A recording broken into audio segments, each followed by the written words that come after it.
बिस्मिल्लाहिर्रहमानिर्रहीम नहमदुहु व नसल्ली अला रसूलिहिल करीम अम्मा बाद। आज 23 सितंबर बरोज़ बुध मुताबिक 30 रबीउल अव्वल दारुल कुद्दूसिया अलीपुर तहसील अलीपुर ज़िला मुज़फ़्फ़रगढ़ में आप हज़रात से अर्रहीम फ़ाउंडेशन के तवस्सुत से मुखातिब हूँ। हमारी तहसील अलीपुर गुज़श्ता तकरीबन 15 दिन से सैलाबी सूरत हाल में है। 12 यूनियन कौंसलें मुकम्मल तौर पर हमारे सैलाब में डूब चुकी हैं। इस वक्त अगरचे पानी कम हो चुका है और बाज़ इलाकों में खुश्क भी हो चुका है, लेकिन पानी के खुश्क होने के बाद मसाइल और मसाइब में बेतहाशा इजाफ़ा हो चुका है। इस वक्त हमारे फील्ड में वैसे तो बहुत सारी ज़रूरियात हैं, लेकिन जो मेन ज़रूरियात हैं वो मैं अर्रहीम फ़ाउंडेशन के तवस्सुत से आप हज़रात के सामने रखना चाहता हूँ। इस वक्त सबसे बड़ा इशू हमारे एरियाज़ में वो पानी का है, इसलिए कि जितने घर में या बाहर नलके और मोटरें लगी हुई हैं वहाँ से पानी बिल्कुल खारा और गारे की तरह निकल रहा है, जो पीना तो दूर की बात है किसी भी तरह पर इस्तेमाल करने के काबिल नहीं है। इंसानों के लिए तो अगरचे कोई ना कोई साथी जाकर कोई पानी की साफ़ पानी की बोतल उनके हवाले कर देता है, लेकिन जानवरों के लिए मसाइल बहुत ज़्यादा बढ़ चुके हैं। और इस वक्त सोशल मीडिया पर वायरल आपने एक घोड़े की वो वीडियो भी देखी होगी कि जो पानी की प्यास से तड़प रहा है। इसी तरह हज़ारों जानवर ज़िंदगी और मौत की कशमकश हैं पानी की किल्लत की वजह से।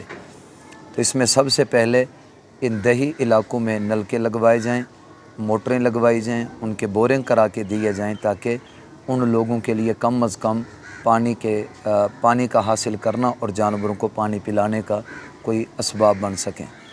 दूसरे नंबर पर खुश्क राशन, जो लोग नकल मकानी करके शहरों की रुख तरफ आए थे, अब वो पानी कम होने की वजह से अपने घरों में वापस जा चुके हैं। चूँकि उनके घर गिर चुके हैं, उनकी इमारतें बिल्कुल मुनहदिम हो चुकी हैं, बस्ती की बस्तियाँ उजड़ चुकी हैं, इसलिए वो कोई धूप में बैठा है, वो किसी बचे हुए दरख्त के साए में बैठा है और अपने अपने तरह से वो घर बनाने में या घर का सामान इकट्ठा करने में लगे हुए हैं। तो उनके चूल्हे ठंडे पड़े हैं, उनकी औलादें, उनके छोटे छोटे बच्चे वो भूख के लुकमे की वजह से भूख में हैं और लुकमा लुकमा से तरस रहे हैं। तो उनके लिए खुश्क राशन का इंतज़ाम करना। तीसरे नंबर पर जो घर गिर चुके हैं, हत्तल मिकदार कम अज़ कम उनके चार दीवारी का इंतज़ाम करना, ताकि वो अंदर ज़िंदगी गुजारना शुरू करें और फिर जितना हो सके उनका हल किया जाए, वरना कम अज़ कम चार दीवारी उनकी ज़रूर बनवा दी जाए। और चौथे नंबर पर बीमारियां फूट चुकी हैं, मच्छरदानियों की शदीद तरीन ज़रूरत है। इसी तरह वो लोग जो अब जाकर धूप में बैठे हैं, उनके लिए ख़ैमों की बड़ी शदीद ज़रूरत है। मैं अर्रहीम फ़ाउंडेशन के तवस्सुत से आप हज़रात के सामने ये दर्द दिल रखता हूँ कि इस वक्त लाखों लोग बहुत करब और बहुत तकलीफ़ की ज़िंदगी बसर कर रहे हैं। बहैसियत एक कौम होने के, बहैसियत मुसलमान होने के, भाई होने के, इनका तामुन कीजिए। ऐसा ना हो कि कोई ऐसा इंसानी अलमिया जन्म ले कि फिर हमें सिवाय कफ़े अफसोस के और हमारे हाथ में कुछ ना आए।